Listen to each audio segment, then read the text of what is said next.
একটা গান লিখো আমার জন্য। এই গানটি তিনজন বাদক বাঁশি দিয়ে সুরের মূর্ছনা তুলেছে।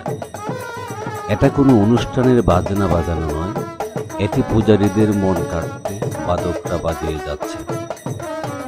দেশের বিভিন্ন এলাকা থেকে আসা বাদকরা ঢাক, ঢোল, বাঁশি, সানাই, ইঞ্জির সহ বাহারি বাদ্যযন্ত্র বাজিয়ে থাকে। তাদের আকর্ষণীয় বাজনা শুনে দুর্গাপূজায় তাদেরকে বেশি টাকায় ভাড়া করা হবে সে আশা।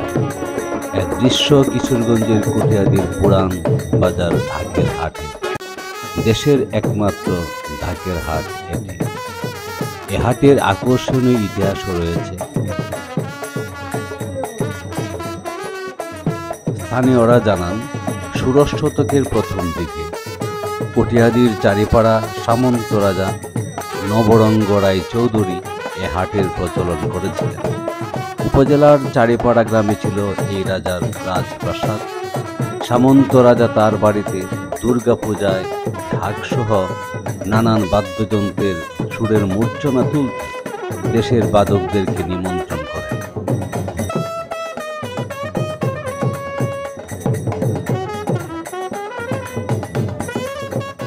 এরপর সেখান থেকে সেরা বাদকদেরকে রাজার বাড়িতে পূজা অর্চনায় বাজনা বাজানোর জন্য নিয়ে নিতেন।